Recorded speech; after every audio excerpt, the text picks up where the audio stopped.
condolences to the family. Lesa was a tremendous sister and a warrior for God. You may have made an error in giving me this mic because I sometimes speak for 7 hours. And Lesa loved it. She'd be cheering right there. And, Lesa was such a powerful sister. I knew her from when I was very young, maybe 5 years old or so. And I never was a horseback rider, so I never learned from her directly, but I knew of her constantly when we went to New Hope Farms and such. When we came to Pennsylvania after the split of the church and after my father ascended to the spirit world, and we saw the betrayal of those who said they loved him. I remember being here, we were in the process of, Cook Jung was actually in Pennsylvania and surrounding areas, looking first at New York, and maybe to purchase the New Hope Farms for his factory there. I remember Lowell was probably one of the first people I met here. At that time, it was around a campfire up in the mountains right at Deer Park, right? And I didn't know Lowell too well. I'm sure you saw us when we were young. I was a skateboarder kid when we were younger. But Lesa always was such a tremendous, powerful presence. And I remember when we got here in the wilderness course, and there was a time of great struggle for myself personally.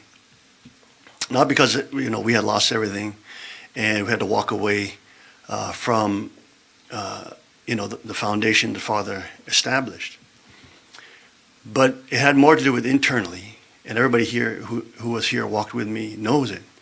Is I was struggling personally to understand the severity and seriousness of being true Father, the King of Kings successor. Because I didn't choose myself. I never wanted to be in any position or that position. I was the youngest boy of the family. Never thought I would have to take any ministerial responsibility. But Father placed that mantle on my shoulders. And I remember when he did so on 3 different occasions, and he crowned me, etc.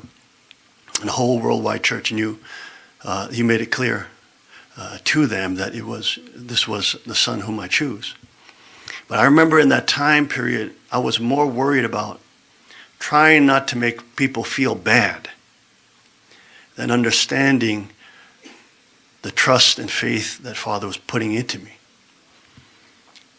Now, Father had trained me for 2 years personally, had asked me to be with him 24/7. And wherever he went in the world, I would be there with him. And it was not an easy course, but Father, on many occasions, would test you. And he would check where your obedience and where your desire is. And I remember when we came to the wilderness after Father ascended, and we were having, even before we started ministry in the Lake Sanctuary, small house there in the living room, I was still struggling to be bold in what God had called me to do. And again, like a good, maybe younger child of a big family, just kind of stay in line, stay in the background. Just don't ruffle any feathers. Don't make anybody upset. So I kind of trained that way. But I realized there'd come a point where I had to either accept what the world said about me, or I had to accept what Christ said about me and the position he gave me. And I remember Lesa was one of the few. There were, of course, a couple others. That 100%, when I finally decided that I have to accept and declare what Father said of me, not because I declare this of myself, because he put that mantle on me, she and Lowell, and of course a few others in this small area, were 100%, 10,000% supportive, behind me, encouraging me, 1,000,000%. And it wasn't just to make me feel good. She believed in true Father. She believed that He is the Christ to return the returning Jesus. She knew because she served Him directly at New Hope. Lowell knew. And to see that foundation be washed away in heresy. And if there's anybody that has, she would sit with me and say, "You are the King." Sometimes I feel like I'm in Lion King the movie or something like that. I have this black woman telling me, "You are the King."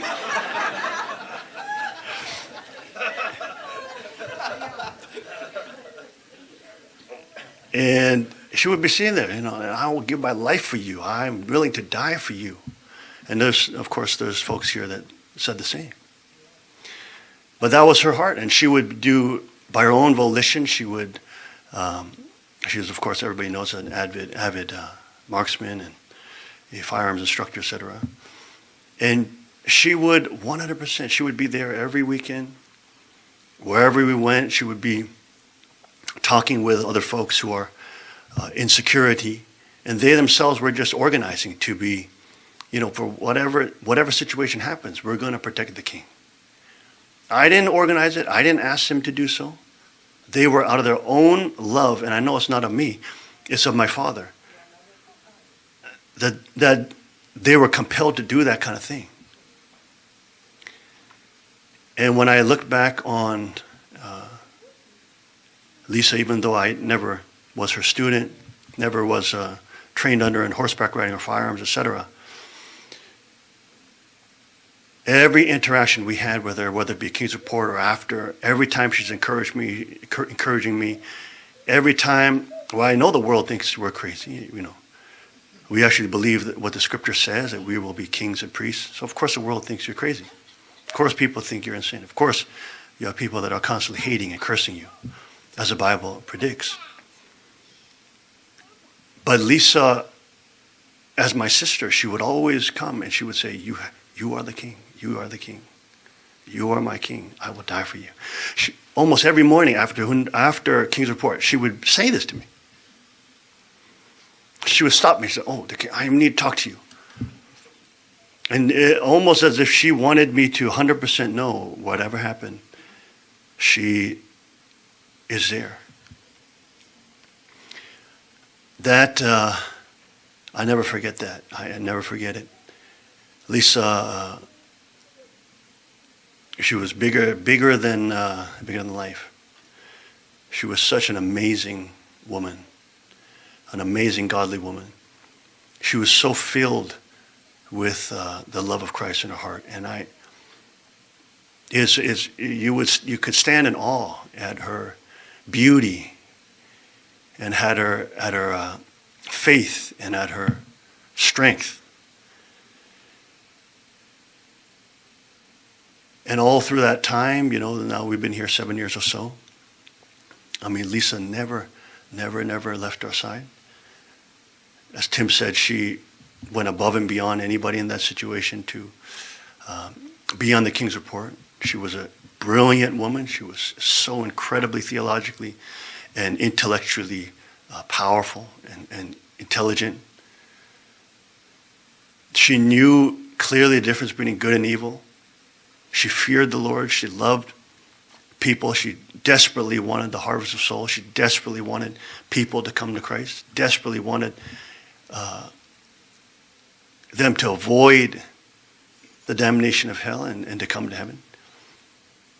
And she would constantly, as some of the sisters has testified here, she would always get on our sisters' cases, because she would always make the point that the women are the defenders of culture. They're the defenders of the families. They're those who will pass on the culture to the next generation. So she was constantly telling the sisters here, Get your training done.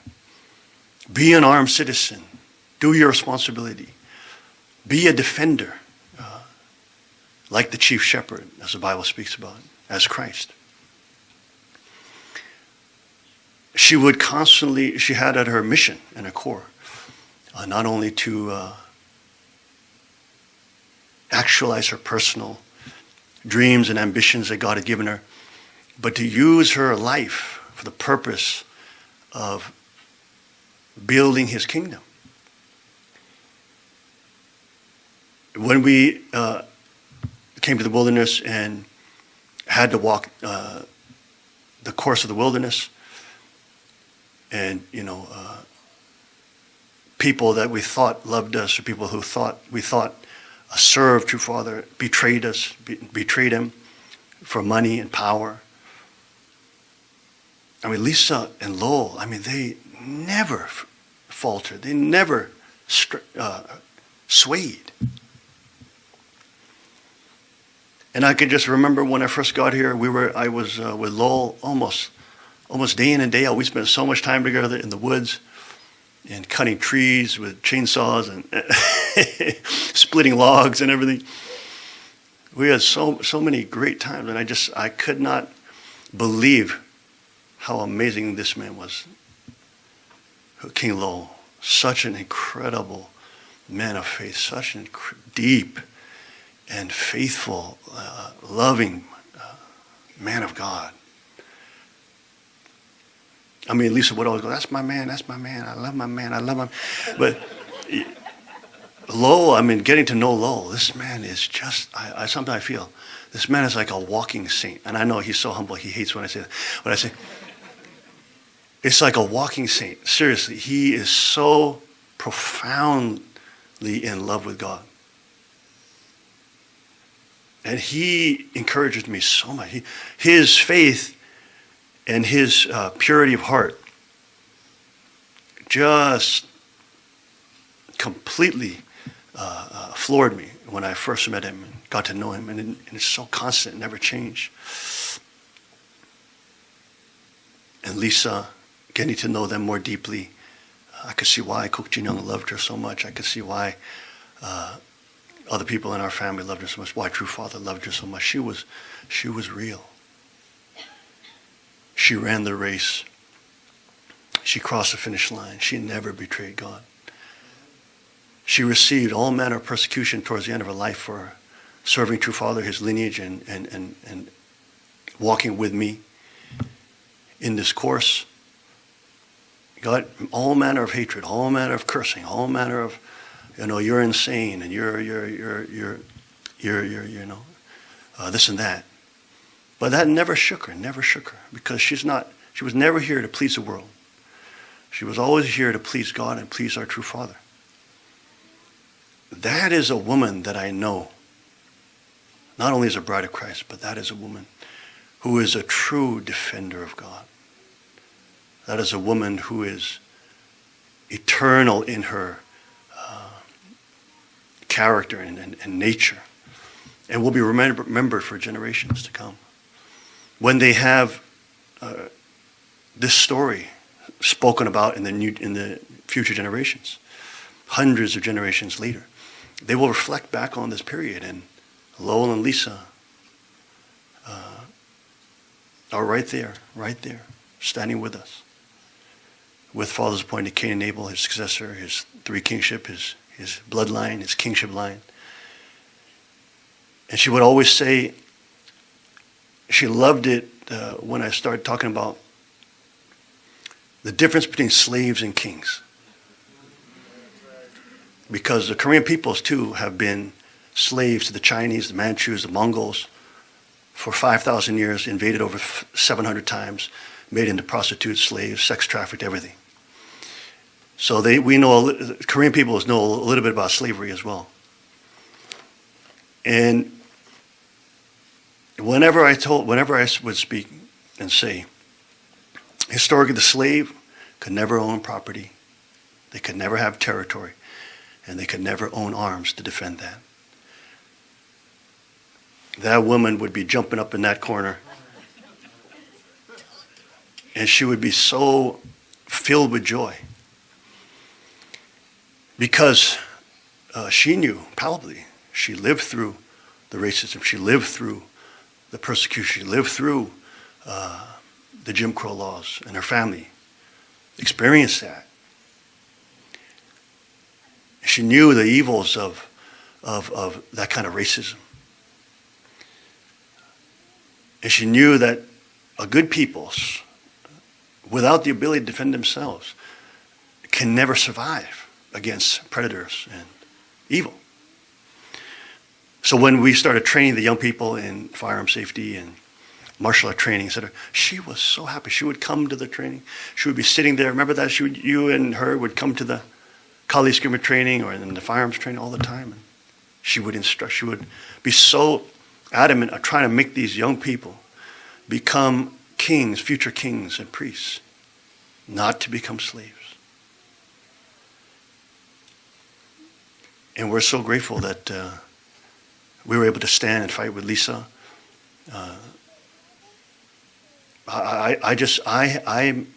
She was so blunt, honest. Everybody says that, but to me, she was just the sweetest sister. She was the sweetest sister.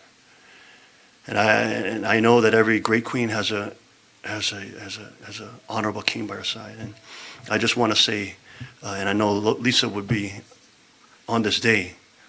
She wouldn't just want people to talk about her. She want people to talk about her man, because she loved this man with all her heart. She loved this man she would be willing to do anything for him. And I've just been so blessed to know Lowell and Lesa. There's something about Lowell. He's just, he has no political desires whatsoever. I've never felt any of that from him. Absolutely zero. I've always felt with Lowell, he's 100% there. Whenever you need to call him, and he can call me anytime. That kind of honesty I felt with Lowell, and that's very rare. That's very rare. I'm so thankful to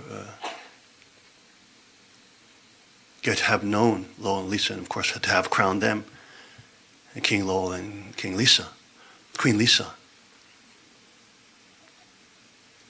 Father placed a crown on my head, and God moved me to place a crown on their head. Because not only the scripture says that, but because I knew my Father in heaven loves dearly his children, who sacrifice everything, who will die for him, who will bleed for him, who will be persecuted for him, who will take all the world's hatred and mockery to protect his son. And I don't deserve it. I didn't earn any of that. That's purely the grace of God and purely the grace of true Father.